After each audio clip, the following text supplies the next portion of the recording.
What's going on, everybody? How's it hanging? How's it happening? You guys know this is Kevin from the Chord Progression Podcast, brought to you by MSOD Rock, so rock and metal thrive. My name is Kevin, and welcome to the show, everybody. Happy, what day is it? Shoot, I don't remember what day it is, but it's a good day to be alive, let me tell you that.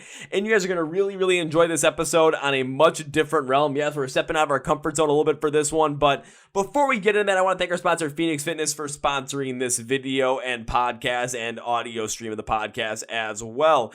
Yeah, concerts, they're back. I'm going to as many as possible. I'm getting to those mosh pits, but I got to make sure that I'm able to be at every single one and that my fitness level is on point so I don't tap out halfway through the show. That I don't tap out halfway through the mosh pit and be like, oh God, I can't do this anymore. Help me. There goes a lung. No, we don't want to have any of that. So I'm constantly in the gym. You know, I'm working out. I'm running as much as possible, biking, Stairmaster, lifting a lot. And, you know, I make sure that my fitness strength game is at the top of its level and keeps getting better. But I got to have some help with that when it comes to recovery, right? And potentially some pre-workout stuff, you know, really making sure that my body is getting the most out of that. And that's where Phoenix Fitness comes in with different pre-workouts, different BCAA supplements for recovery, different proteins, AM proteins taken in the morning, PM proteins taken at night, and protein take after workout, which I use. Yes, I do use their stuff as well. They have different creatines, different multivitamins as well for you guys to use and really, you know, enjoy and match and hit your fitness goals. You can go to fnxfit.com to check out all their stuff, and at checkout, use the code MSOTD to get 15% off your entire order.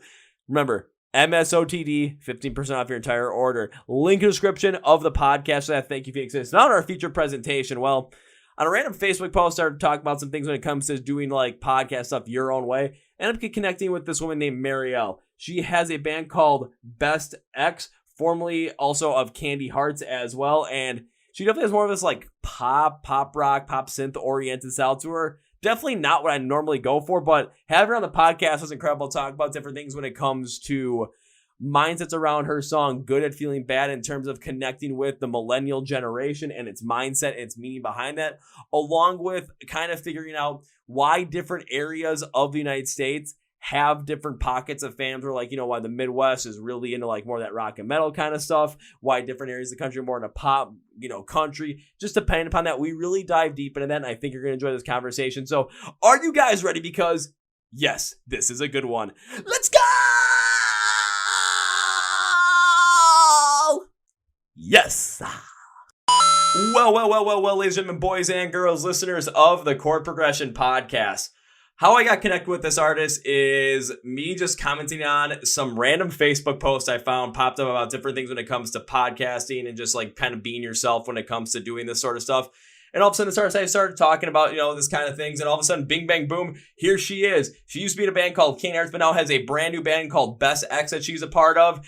And I'm really excited to talk to her. So please welcome Mariel. So Mariel, welcome to the Chord Progression Podcast. Thanks for inviting me. I know that Facebook is crazy nowadays. Well, I mean, pretty much ever since the pandemic hit, that was the only real way of communication, was anything online between artists and fans, or just like someone like myself when it comes to podcasting. I had to communicate with everyone online, so it became this much bigger, larger kind of pool of not only information but connectivity in a way. I know. It's also, for me, Facebook is like the main rage outlet. Like, what are you necessarily raging on Facebook? Is it just like, oh my God, people? Ah! For some reason, this is going to sound so mean, but earlier in my music career, I wanted to connect with our fans on like a very close personal level. So I added almost everybody who friended me on Facebook until it just got to be so much I couldn't add like more people or go through all the friend requests. But some of those people I added, whether they were like bands we played local shows with, at this point, that was years ago, I don't remember who they are. And a huge portion of those people are like anti-vaxxer, science denier, conspiracy theorists. And all of their posts are sent like right to my main feed. And it's like not my family or friends. It's like these people, because Facebook knows I always comment on it. And I spend a good portion of every day entertaining myself by yelling, well, in all caps, at these people who are very misinformed. See, I've kind of taken like a different approach to that personally, where I've seen a lot of that stuff happen on Facebook as well, or Twitter, Instagram, wherever it might be, on both sides of the aisle, from both people that are heavily into the vaccine, people that are heavy anti-vaxxers. And I've seen the kind of crap that goes back and forth, and I could go after it and whatever side I'm on, but I'm just like, you know what? I'm just going to focus on listening to music and doing my thing, because it just depends upon what you want to do, honestly. But I can totally understand where it's just like, if it's going to be constantly coming to the top of your feed, if it's something that's like, okay, I love just going after this and just having some fun raging on Facebook, by all means, go for it. I think the reason it enrages me so much is because society has two options right now. Like, you can either get the vax or not. And either of those decisions would theoretically be okay if you were the type of person who did not get the vaccine but stayed home the way that we had been locked down during the height of the pandemic. Except the people who are not getting the vaccine are the same people who are going out there like it's not a problem. Except for, people who like actually can't get it because of like health problems. Those people are like following the rules largely inside, I believe. But it's like, sure, no one's saying you have to get it, but then just like stay home. Don't like go out to bars and cough on other people and like be out there without a mask. But it's like the same overlap of people who just want to live life as normal and not get the vaccine. It's like just enraging. See, I can get that, where my kind of mindset around that was a little bit different, where like right now, like the vaccine has been out for about 6 months, maybe over 6 months at this point. And everyone's that is able to get it pretty much has easily had a chance to get it, especially here in the United States. I kind of look at it whereas, especially with the people that are getting, I mean, we're pretty much all adults here. So it's, I'm fine with whatever decision you make, because it's your decision, it's your opinion, but you're going to have to live with the consequences of that decision. You're going to have to live with the consequences. So if you don't get vaccinated, you get sick, well, you had a chance to stop it. You still have ways that you can prevent yourself from getting it. But if you get it, then don't complain about it. I am from that school of thought a little bit, but I do worry about like the children. And then I worry about how all these people, they might not be complaining if they get it, because the truth is the majority of them will probably be like, okay, after a bad flu.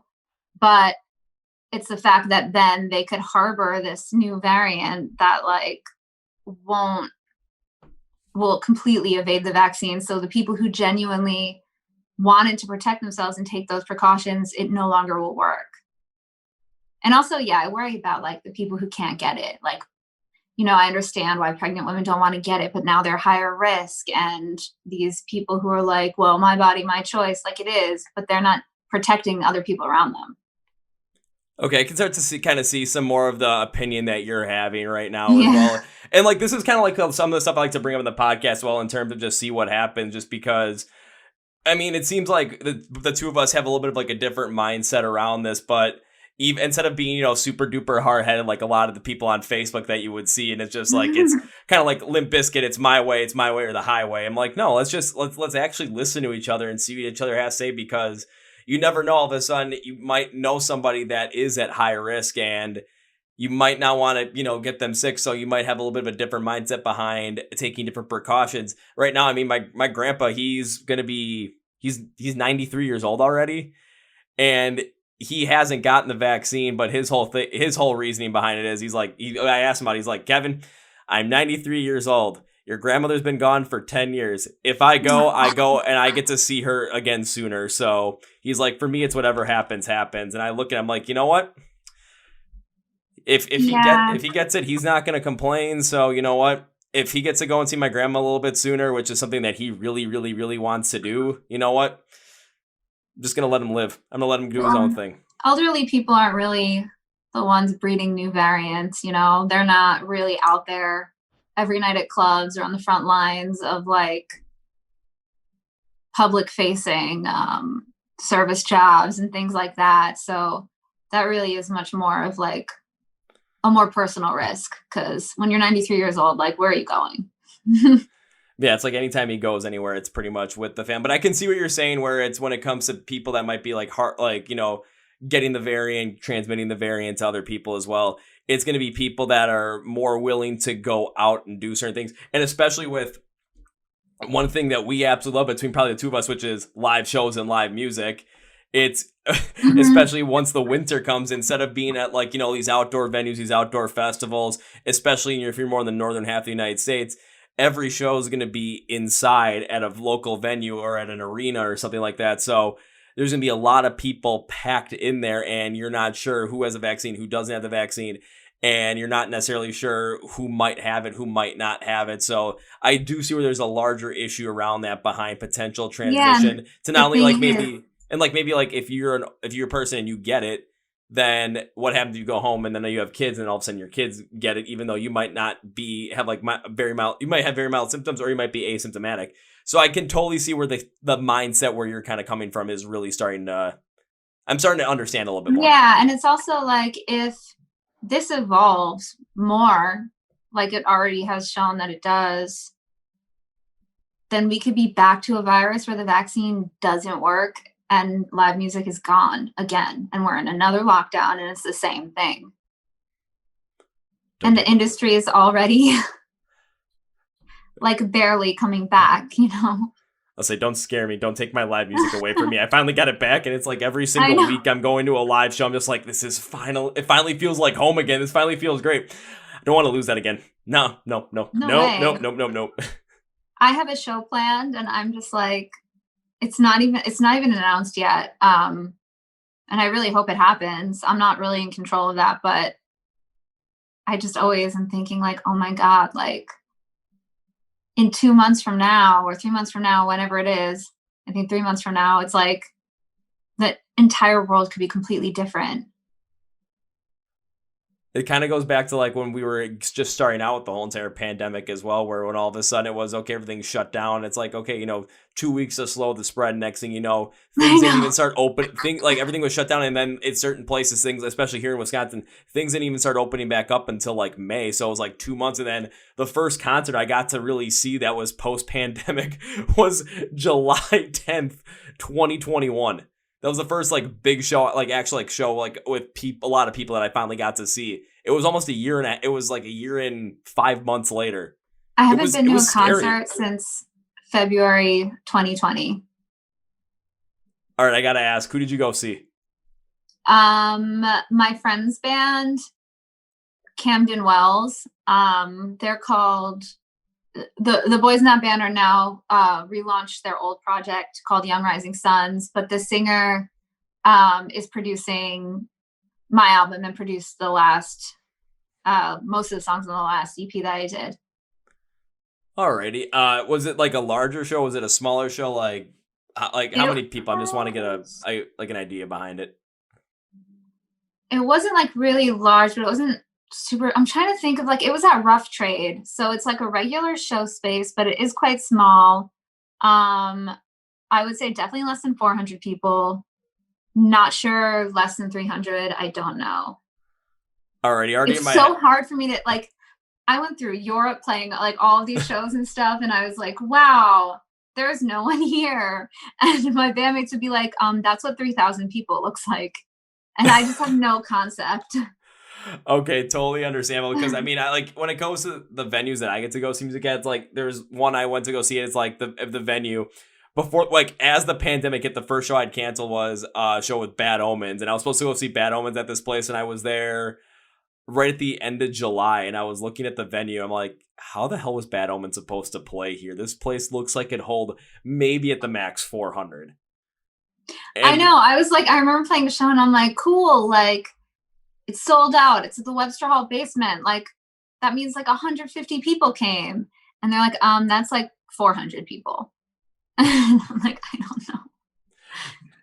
but I mean, when it comes down to that aspect of it, from a performing standpoint, it kind of gives you a little bit more of a like humbling aspect to it, to where even though you always think the crowd size is smaller than it actually is, it kind of is like, you think it's one way, but then all of a sudden you see that and you actually realize that there are a lot more people than you think that are coming out to see the show and to support you and your band as well. So it kind of has to be like a little bit like of a humbling but also uplifting moment when you realize that. I mean, I'm obviously psyched. I'd say if you weren't, then there'd be I'd really question why. Yeah. I like can't even believe it. Like I hear that and then I'm like, okay, I guess. But in my head, I'm like, that's just not true. Yeah, because even I remember, well, it's kind of interesting just to see like how different music styles, how different bands in different areas of the country, how they end up performing. Because I've seen some shows. I think I usually I stick around shows around the Midwest. So when it's like if I ever have end up going to like see kind of like more of like an alternative artist somewhere, I see the shows. It's like okay, the crowd size. It's a good crowd size. But then there's sometimes I go to some like rock and metal shows here where it's like, okay, they would go out, let's say maybe out to California or something, and they would go play venue, maybe would get like 1,500 people at a venue. All of a sudden they come here to Milwaukee and it's just like, alrighty, they're playing at a venue that holds 4,000 and that thing sells out in like 2 days. Whoa. That's crazy. It's so weird the way that like certain bands have more fans in like one state than the other. That's something I never was able to get my head around or crack. Like I could be like, oh, this city's kind of bad, this city's kind of good, like, but I can never really understand why. I said, have you ever really like try to figure out why that is? Because I kind of have an idea behind that, but I'm just not sure if you really kind of like conceptualized that and really thought about the reason behind that. I've tried to figure it out, but I just like it makes sense like on East Coast for like my band and a lot of the bands I know to do well because we're from the East Coast. It makes sense in LA just because of the sheer number of people who live there. And it makes sense in like Chicago because that's sort of like a hub. But there are other cities that you would think are hubs that are not, and other cities that are hubs that you'd be like, what the heck? So I don't know. What's like your theory? My theory is just it all depends upon the culture of the area of the country as well, because when you take a look at different spots around the country, now I also want to be fair on this one when it comes to rock, metal, alternative pop, country, whatever genre it might be, there's going to be fans in every aspect of the country, in every town, every city.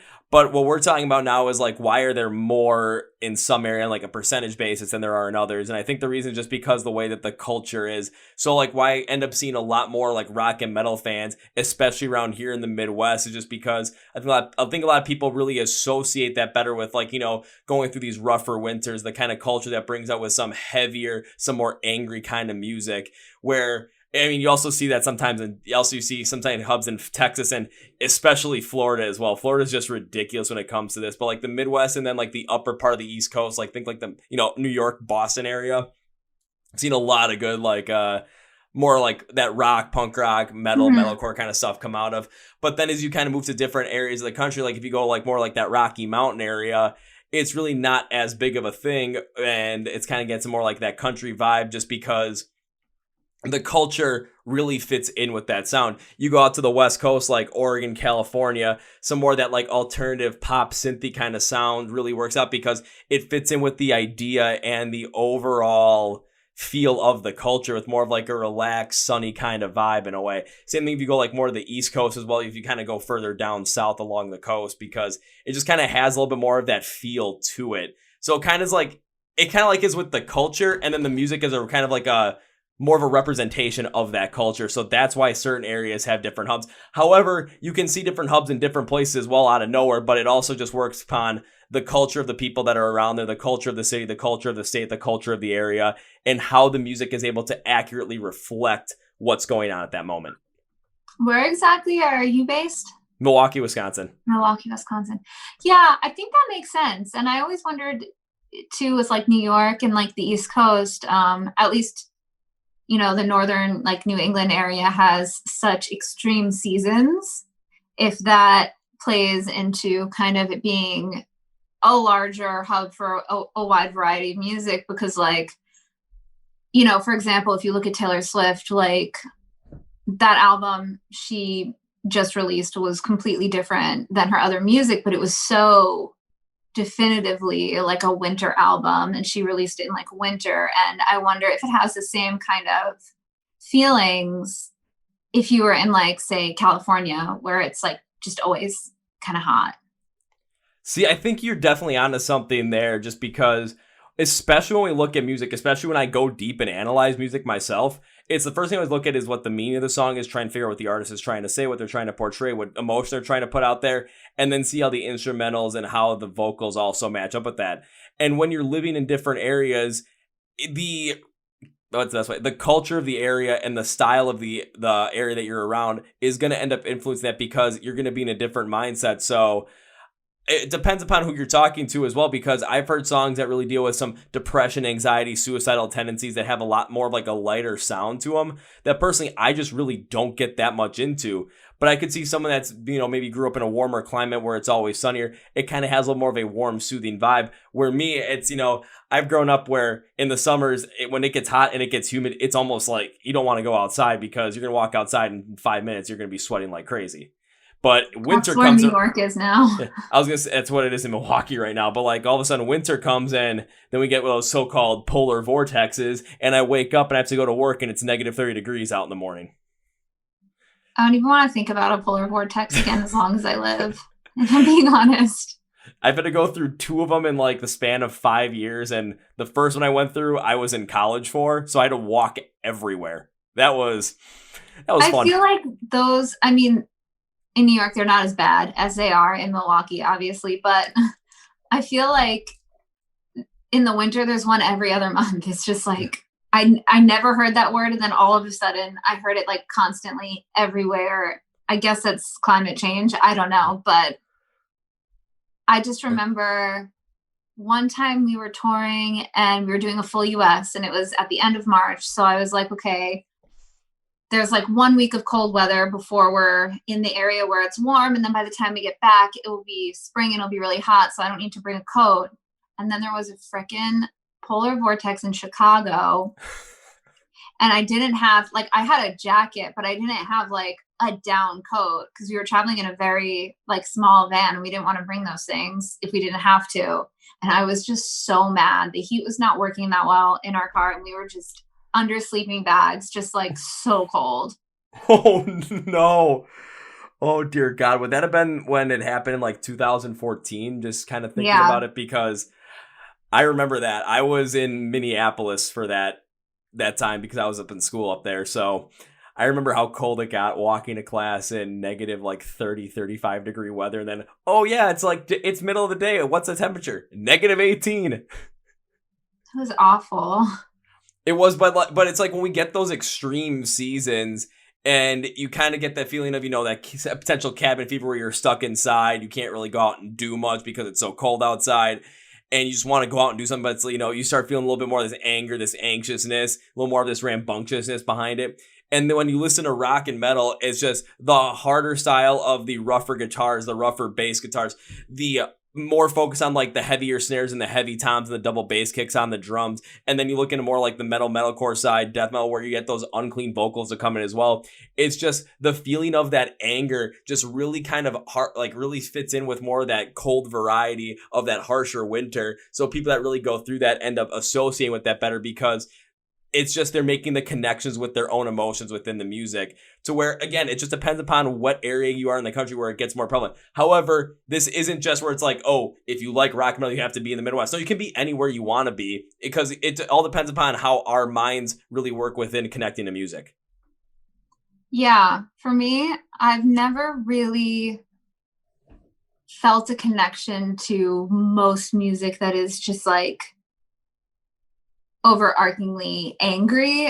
I definitely, there's a song here or there that I'm like, I relate to that a lot, but just like, especially in the winter, I don't know. I'm more like, I like some loud albums. Like, I love Jawbreaker, and that is what Dear You, I think, is like the quintessential winter album for me, where it's like loud, like the guitars are loud, but the voice isn't loud.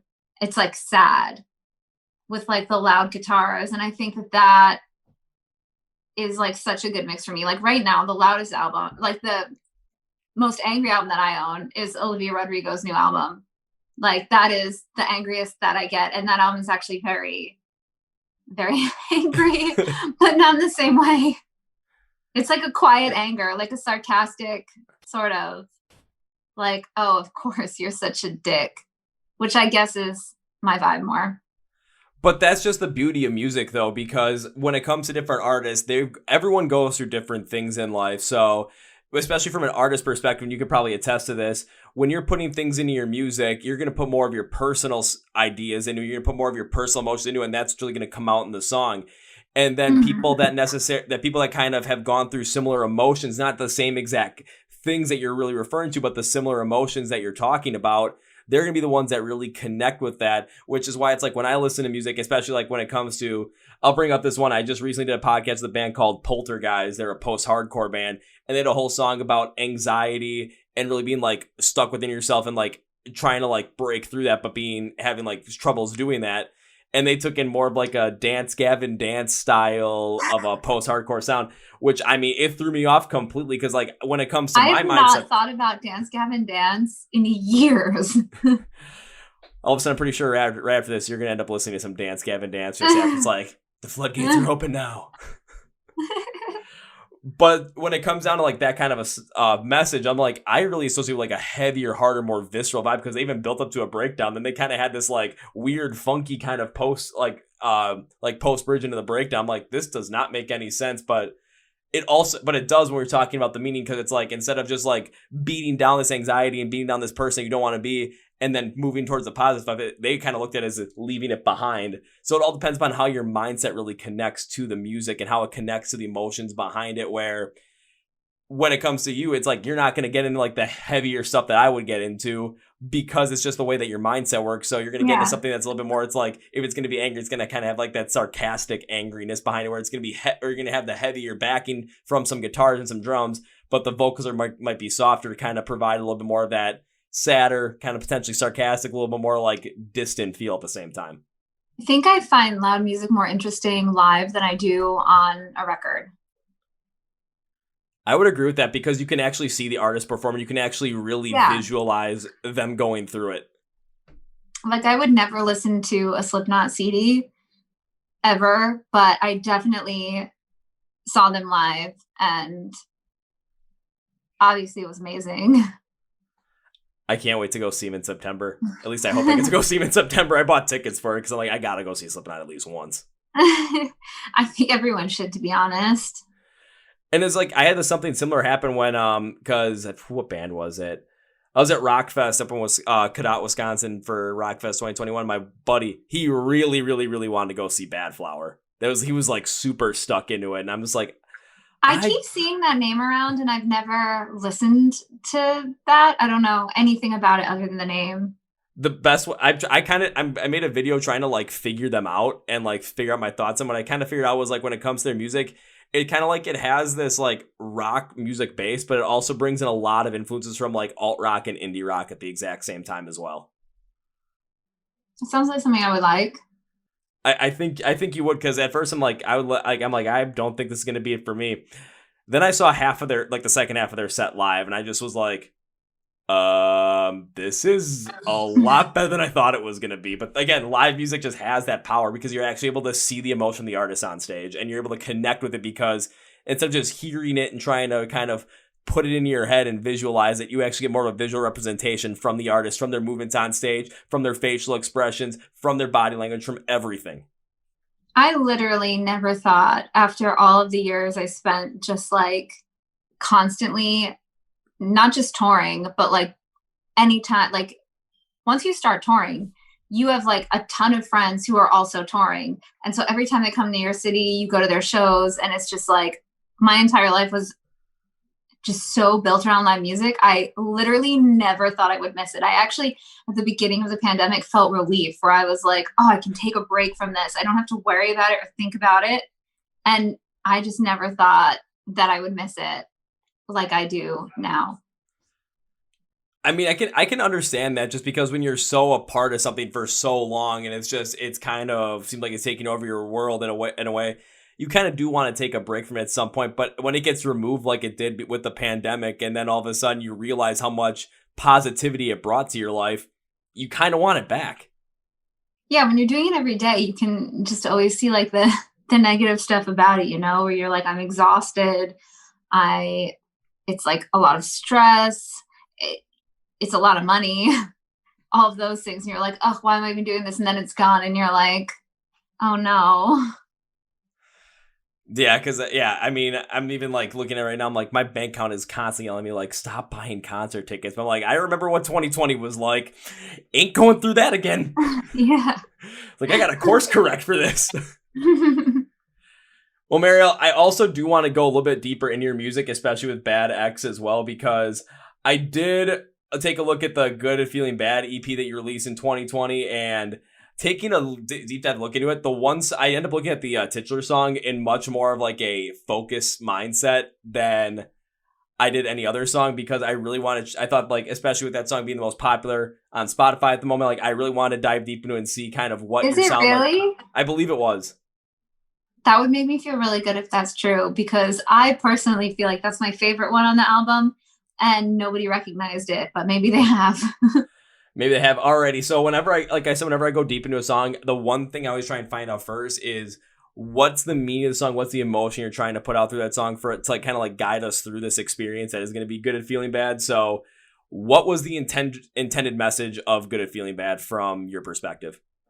I guess the intended message is, you know, not just me personally, but I feel like our generation has just gotten so used to living with shit. Like, we're more anxious, we're more poor, we're more overworked. We had the recession, the pandemic now, which I did not predict when I wrote that.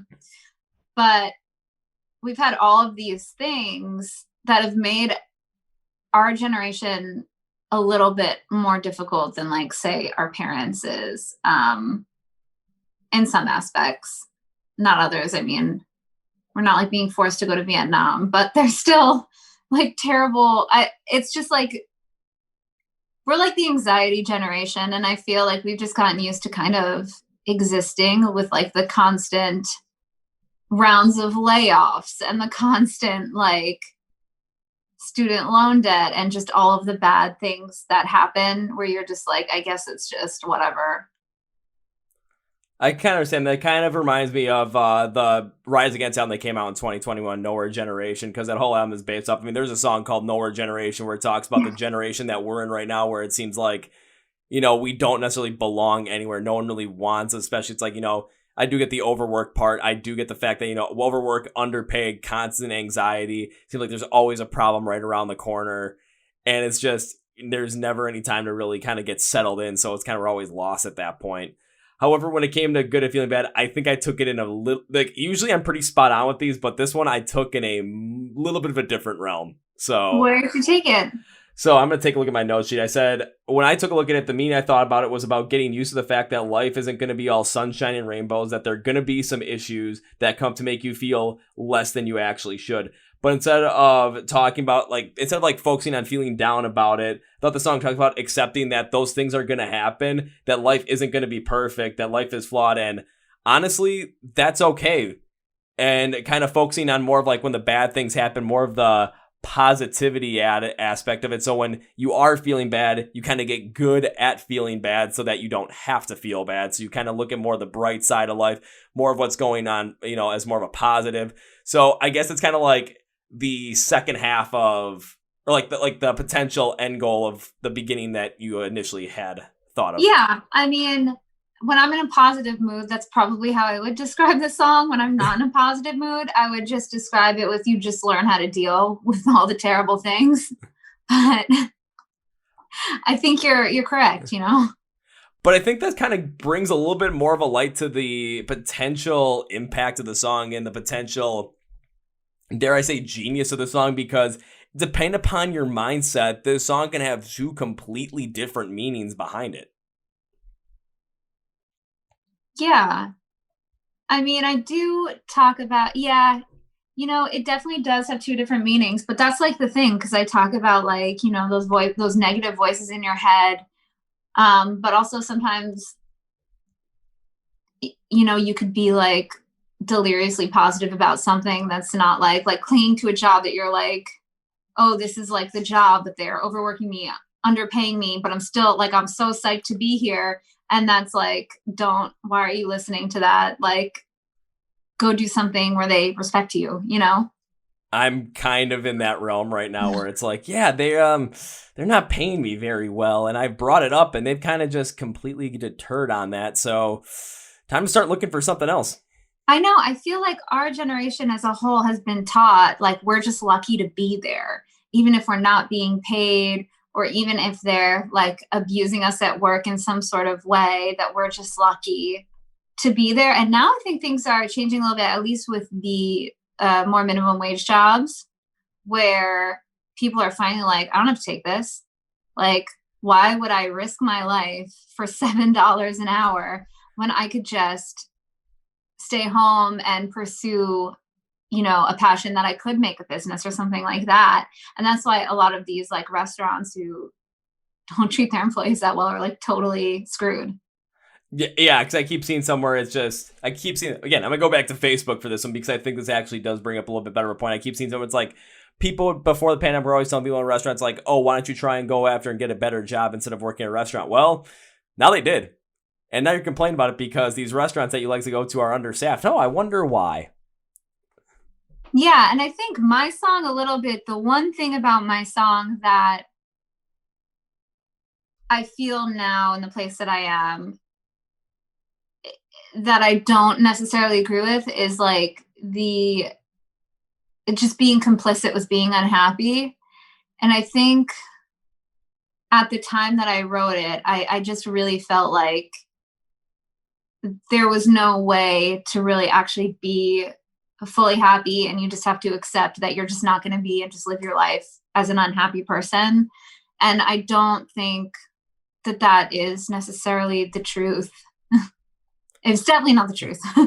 Oh, I know it's definitely not the truth because I've been to those points where, I've been to the point where I thought that I was never going to be happy. I thought, it was bad. It was horrible to the point where, I thought that, right after college, I'm like, is this adult life where it's just go to work, like they basically work you like crazy, and then go home, watch Netflix, sleep, and repeat over and over and over again? Is like, is this life? What the hell is this? That's my life right now, but yeah. Yeah, but and then like everything on top of that, like everything else in my life kind of took a big downturn where I'm just going to put it this way, things were horrible. But then to try and get out of it, I'm like, well, how am I going to get out of it? All of a sudden I started trying to do something with music on my own, and then a podcast came out of it, and I'm still rolling on it. And this is the thing that gets me going every single day. It's like, if I get to do a podcast, even if it's like, I'm really burnt out that day, once all of a sudden I, open up the Zoom call and I see that the person who I'm talking to, like yourself, Mariel, that you join the call, my energy will just skyrockets at that point. It just goes straight up. So I'm like, I know that this is what I want to do. I know this is what I got to go for. So I'm going to pull out every single stop. I'm going to pull out every single thing.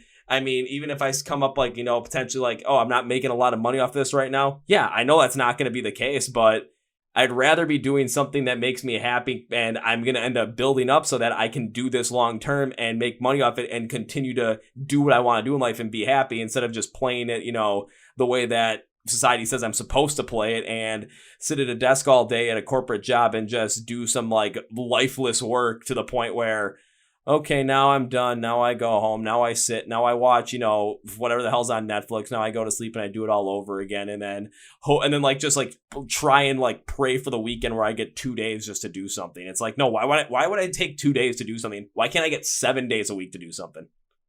I completely agree with you. Like, money only makes people happy to a certain extent. It's actually, there have been studies about it, and the bar is actually not that high. For how much stops making you happy. And I think that that's more because money makes things easy, but it definitely does not make people happy. And what makes people happy is utilizing their time in a way where they feel like they're connecting with people and utilizing what they believe is their purpose. And, so you could work all day at a corporate job, but if you're not really helping anyone or connected with a community in any way that you find valuable, you're gonna be miserable, and it's not worth it. Oh, it's absolutely not worth it. I'd much rather have something where, even if, from the first job I had out of college, I left there because I was just miserable, unhappy as all hell. And I left for something that was going to give me less money in the end, but it was going to be like, hey, this is going to be better for me overall. And when I told them I was quitting, they offered me an extra like $10,000 to stay on, and I just blatantly said, hell no. I wasn't gonna stay. I was gonna stay for money. I was not leaving because of money. I was leaving because it was my unhappiness that was the main reason. My happiness was the cost, and I was not willing to pay that anymore. I got fired from my first job out of college, and it was a horrible job. It was like I did all of the things that I was supposed to do. I had all these, like, I went to college to be a writer and to be a musician. I had all these writing internships. I interned at the best record labels, like the biggest record labels, the biggest magazines. I graduated and got my magazine job, and the people there were just having me do horrible things like spamming other people's pages as part of the social media strategy, and things that just went against like my morals of like how to run a company, or how to like present yourself online and how to build an audience that trusts you. It just went against everything that I feel is okay. Like, I don't feel okay deceptively spamming people and deceptively signing people up for mailing, like those kind of things. And it was horrible. Like, I was bullied by the people there, and I just was finally made it my mission to get them to meet with me so I could quit. I stopped answering. They knew I was going to quit, and they kept moving our meeting in which I was going to quit at, because they knew I was going to quit. And so I was just like, I'll just stop answering all my emails, and they have to meet with me. And then they fired me. But because I got fired, I think 2 weeks after, I played a festival and with my band, and I was like, you know what, this festival is really big. Like, I think we can do something here. And so we went on a tour, and then all of a sudden I noticed all of these people were singing the songs that I had written. And I'm like, how do they know who I am? They already know. Like, and so being fired from that job essentially made it possible for me to pursue the music career I've had, where I've done just so many amazing things. Yeah, because I mean, with your music career, you've traveled to Europe, you've toured all around Europe, you've toured all around the United States. And I mean, you did that with Candidates. You got a band, Bad X, now. And I mean, once the pandemic's over, I'm assuming Best X. My God, I am so sorry. Oh my Lord. Bad Love was a single, so I see where you overlap there.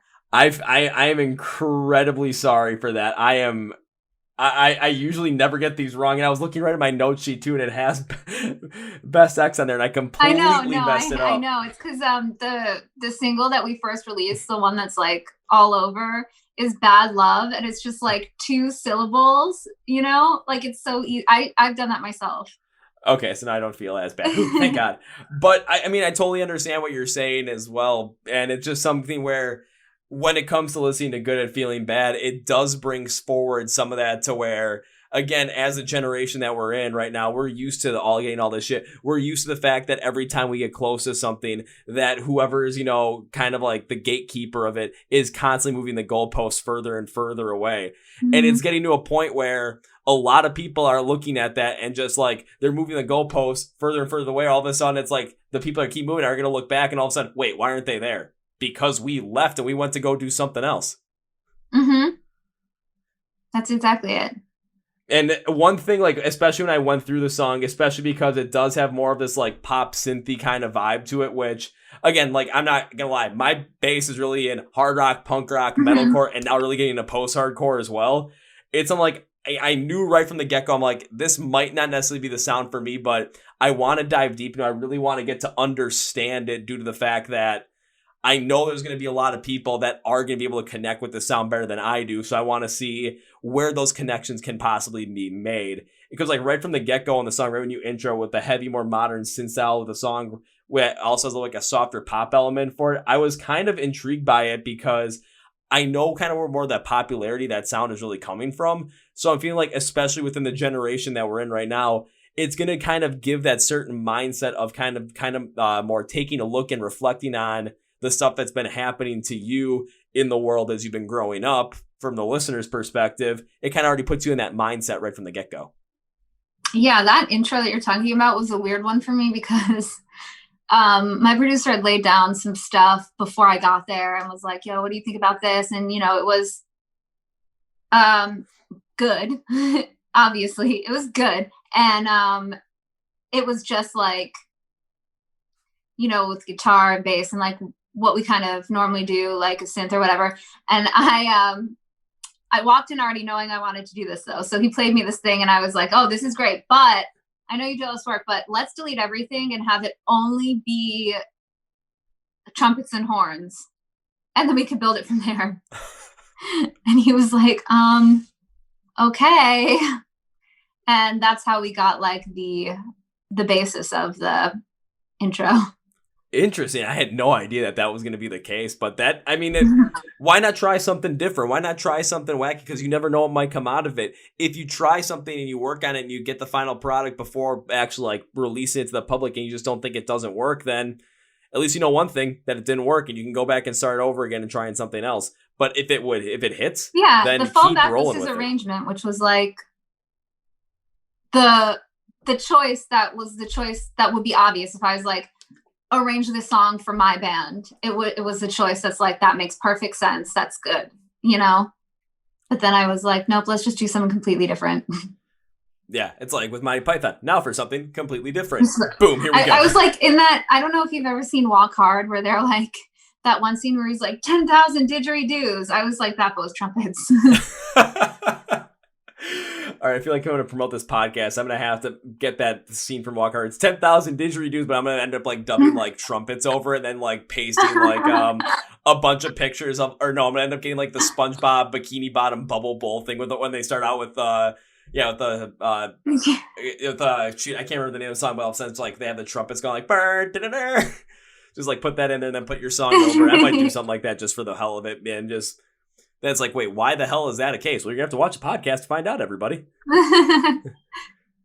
But then like even like going into like the verse of the song as well, because you kept that synth in there, but it drops back while this like softer piano and a consistent, rather simple drum pattern behind it really takes the focus on the snare at that point. And one thing that really kind of intrigued me on that was because that synth does create more of this like mentally filled feel in your head. It creates emotion that your mind is full and it might not be working perfectly to handle all the situations around you to the best capacity due to the fact that, again, the goalposts are always being moved back. We're always worried about, what's going to happen because when we were growing up and we were, more like in that like teenager realm or just like getting into like going to college or starting out becoming adults, that's when the recession hit. And then all of a sudden it seemed like things might be starting to be okay a little bit more, Then all of a sudden different things are going on, different things with global warming, different like natural disasters, and then a pandemic. So it's kind of like we're kind of like our heads are always filled with these preconceived notions that, potentially bad things are going to happen at any given moment. And instead of being like, oh, they might not happen, our question in our generation is,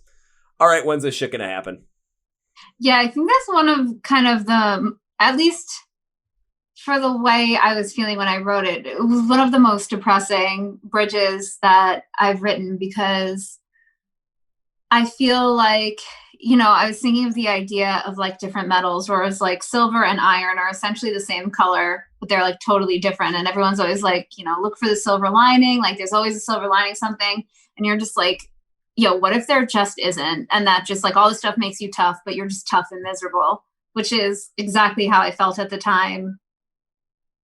And now I feel less tough and less miserable. So I don't know which is better. Well, even like with your vocals on like that verse part as well, because they had like a slight uptick in pitch that I really kind of picked up with. And it created more of this like soothing feel of the vocals to kind of bring up this idea of starting to accept that. And like where I was taking the song, starting to accept that, bad things are always going to be a part of life. But it kind of opened up the idea to accepting that fact to that, not necessarily worry about them as much or put necessarily as much stock in them due to the fact that we only have one life to live. So why live life focusing on the negatives and like all this anxiety and let that kind of control your mindset in terms of living life for, maybe taking a look at like what you said in a little bit earlier, like look at that silver line to kind of just, pick out some of the positives in there and really start to enjoy life. Kind of like, oh shit, I just was watching this movie, kind of like Yes Man, where it's like you just start doing that and all of a sudden it's just, you start doing that, you force yourself to do that, and then you're doing it because you want to do that, it becomes natural, and all of a sudden you're opening your mind up to other positivities, other opportunities. I did try to Yes Man myself when I was younger. You did?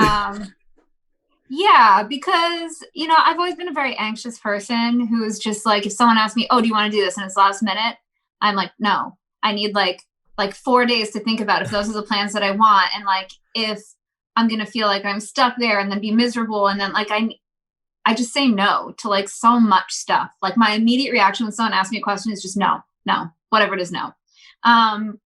So I decided when my band started touring, like and playing, really good shows, that like it was the prime for me to just say yes to things because I was already so out of my comfort zone, having left home. Like when I grew up, I genuinely believed I did not need to know.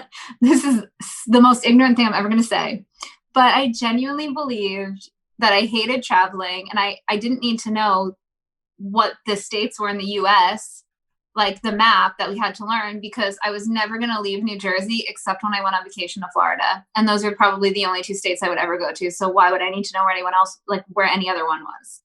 And so, of course, as an adult, I found myself, one, never knowing where I was because I did not really properly learn the US map. And two, being like all over the place. So I really thought to myself when I started touring like that, like, this is something that I always thought my life would never be this way. And so I'm just going to start saying yes to stuff. And yet, Yes Man shows the power of that own movie, because even like when I was growing up to like in high school, like my sophomore, junior year, especially the beginning part of my junior year, I never really did anything. People asked me to do stuff, I always said no. And like I lost my best friend essentially over the course of a couple of years because guy was always asking me to do stuff and I was just always being boring and said no. And then one day, all of a sudden, I saw him like I was running around the neighborhood. I saw him on a run. He asked me to go for a walk, and I just said, "Sure, screw it, why not? Let's just finish this out." And then next thing you know, like the next like year and a half, anytime he asked me to do anything, I basically was the yes man. It's like, hey, you want to go do this? Yeah, sure. Yeah, sure. Yeah, sure. And he's like, yeah, you're basically my yes man at this point.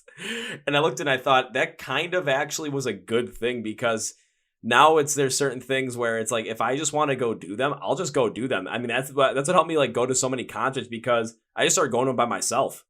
It kind of is nerve wracking a little bit like at the first point, because it's like, oh my God, I'm going to a live show and I don't know anybody. Now it's like I prefer to go to live shows myself, because I can just talk with whoever I want to.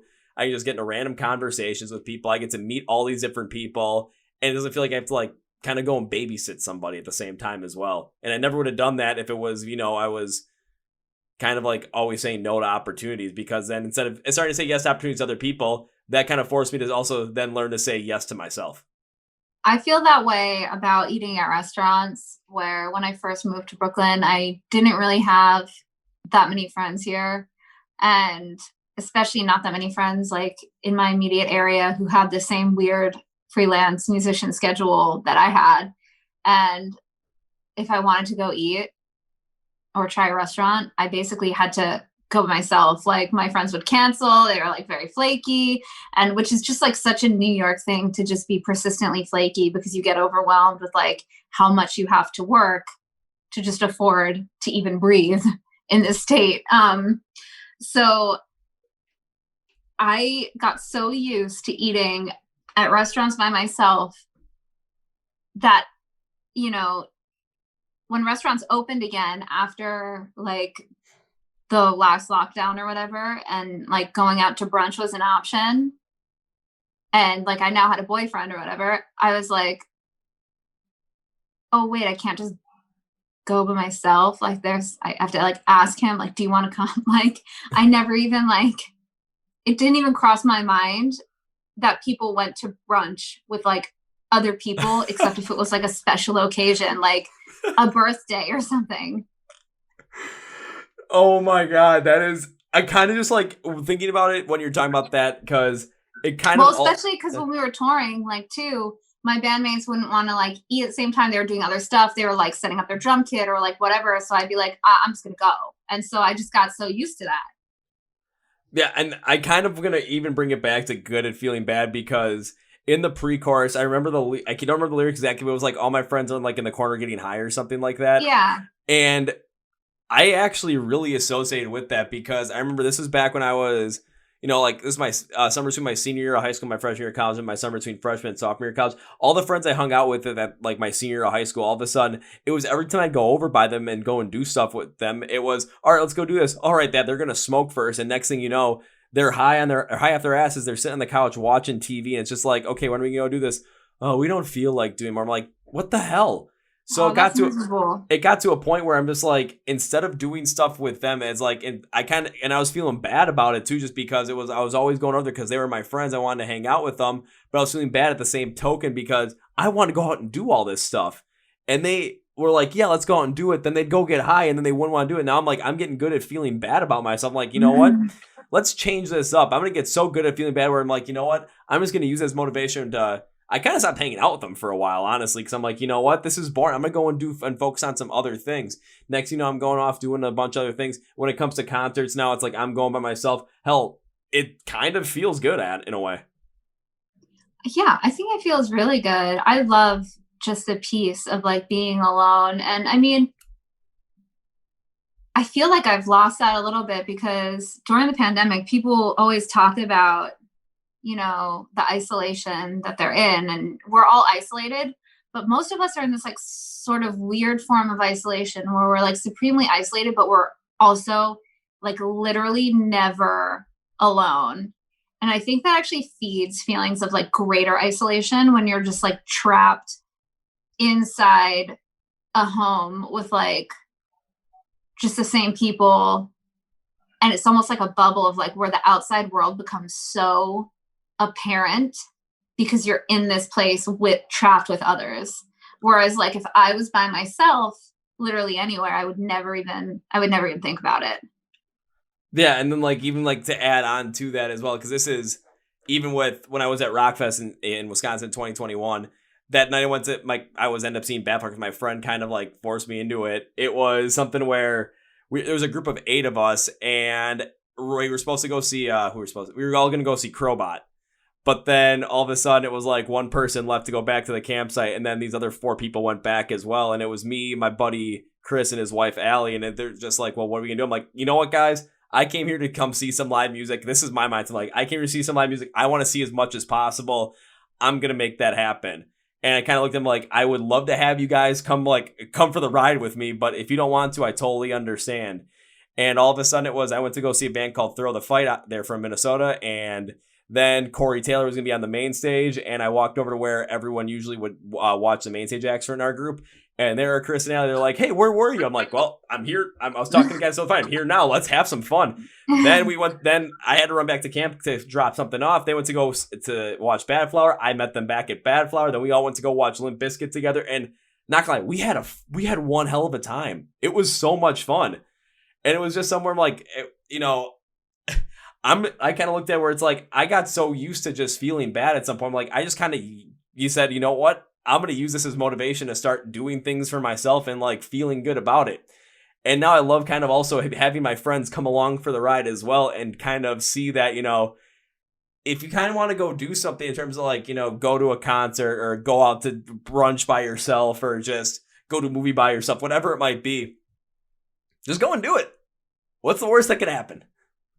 Yeah. I mean, I think the key to like being happy is learning how to sit with yourself, because I think a lot of times it's so easy to wrap yourself up in other people or doing things with other people or always being busy, and avoid, the sort of inner turmoil you might have. But when you're by yourself, whether you're by yourself watching a show or sitting in a restaurant or whatever it is, you kind of can't escape that. And once you learn how to sit with that, I feel like people do get happier. That's kind of what I've noticed with a lot of like my friends around now as well, where they've kind of started to just like not really focus on, what everyone else is trying to do or whatever else is thinking. It's like they've kind of also they enjoy spending time with others, but we've also found a way to really enjoy time by ourselves as well and doing things by ourselves or with like a smaller group of people. to the point where now it's like, if I'll bring my friend Chris and Allie up for as an example. They want to go to concert with me. I'm like, hell yeah, let's go. I mean, I'm like Blue and Blue are just happening out in Virginia. I can't believe it, but I'm actually going to go out to see for that 4 days of the festival with them, with two of my closest friends. I'm like, this is going to be freaking awesome. And it's something where, maybe go back 5-6 years ago, would we have done something like that? Probably not. But now it's like, you know what? Let's go do this. This is going to be fun. I miss festivals. There. You got. I'll put it this way. Hopefully, you're able to get to go to one and perform at one, because just the emotion behind them with live music back is incredible. I know the ones around here that I was interested in going to. I just can't because it's my brother's wedding on the same day. So maybe next time around. I just miss festivals so much. But now that they're back and hopefully they stay back, you know what? Let's just enjoy live music as much as possible. And before we kind of let you go, because I know you got your dinner probably arrived, and I don't want it to get too cold. When it comes to Good at Feeling Bad, I always do like kind of like a little bit overall synopsis of it. And like I said earlier, when it comes to the overall tone and style of the song, for me personally, because I again like that rougher, harder, kind of more brash in your face style, the more like pop, synthy, kind of like, pop rock kind of feel in this song, alt rock feel as well, indie rock, kind of like it doesn't necessarily hit with me. But I have to give credit where credit is due, because you create a song that really works well and that pops and thrum, that makes you understand that everything in life is not perfect, and accepting that fact and taking solace in the happiness of your life and really trying to focus on that really has a powerful message that is focused on here, especially with the lyrics going from that pre-chorus to chorus, especially the way I took it. Thank you so much. That is like such a compliment. I love when people who like, my old band used to be on Bridge 9, and obviously we are not a hardcore band. I was never in any hardcore band. And so when people who just exclusively listen to like, loud music and like loved hardcore or metal or whatever, when they would like our band, I was like, thank you.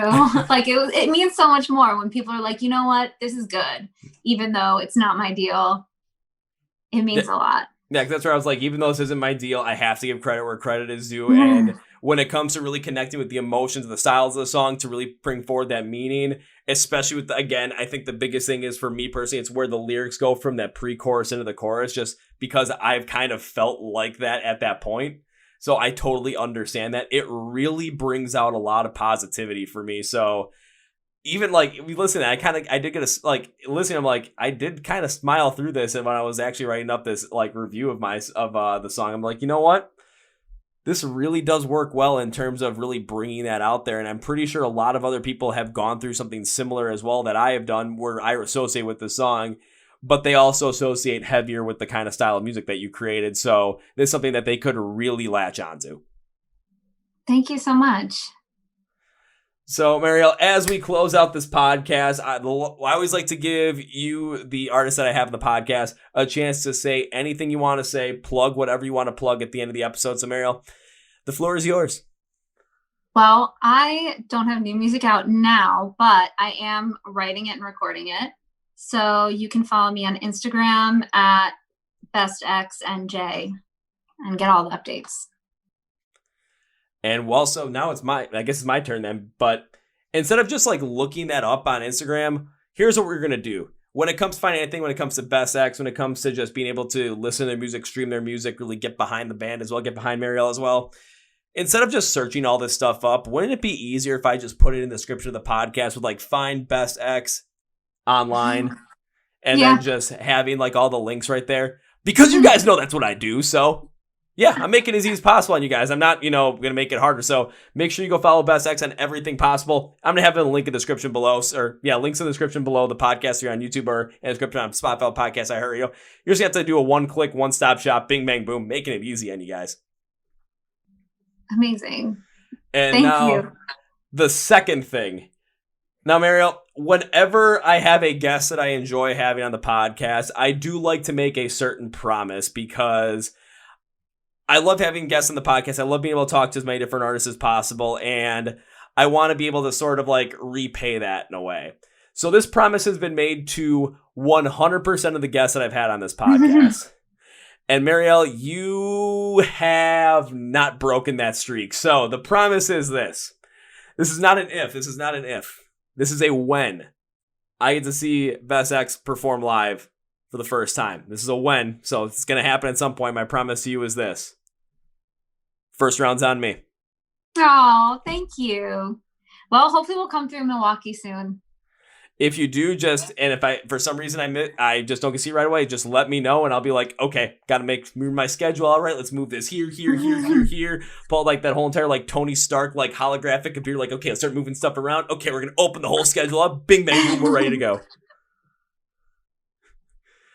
So on that note, Mariel, I cannot end this podcast in all good conscience by saying goodbye because that is way, way, way too final. It feels like this is never going to happen again because talking music with you, talking to different like concepts behind the song with Good at Feeling Bad, along with different mindset things in terms of how people in different areas, especially in the United States, associate with different kinds of music. I love going deep into this stuff. I'd love to have you on the podcast again to dive deeper into some of this stuff, and especially when you have new music out as well to even dive deeper into that. I can't end this with a goodbye because, well, that's too final. So I'm going to end it with this. See you later. We'll do this again. Yes. Well, folks, I'm here with Mariel from the band Best X. Again, if you want to check out all their stuff, you got a little bit more of that like pop synth. If you kind of feel a little bit adventurous on that realm, go check out their stuff when it comes to their socials. If you can find their music on YouTube, or you can stream all their stuff as well. I will have everything in the description of this podcast for you, whether you're watching on YouTube or listening on Spotify podcasts and iHeart Radio. So go give her stuff a follow with Best X. Go stream it. Go give it a chance because, heck, even if you just listen to straight like rock and metal and stuff, just listen to the words, really try and connect it because, hell, I was able to, and you saw the conversation we had. You heard the conversation we had. It was totally worth it. Remember to follow MSOTD Rocks and everything, Facebook, Twitter, Instagram. Remember to subscribe to our YouTube channel where you can watch the Chord Progression podcast videos. And you can also listen on Spotify Podcasts and iHeart. Remember to subscribe, like, share, tell your friends about it. In the future, though, clicking towards 2022, I believe that we're going to end up becoming a lot more podcast-oriented, maybe potentially exclusively podcast-oriented as well. Not 100% sure yet, but there is definitely going to be a guarantee that this is going to be more podcast-oriented. I'm not sure to what degree. I also want to thank our sponsor, Phoenix Fitness, as well. Remember, go to fnxfit.com. You get 15% off your entire order by using discount code MSOTD at checkout. I want to thank Phoenix Fitness for that one.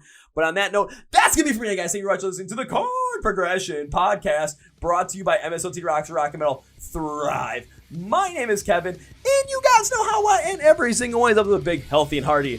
See ya! Yeah!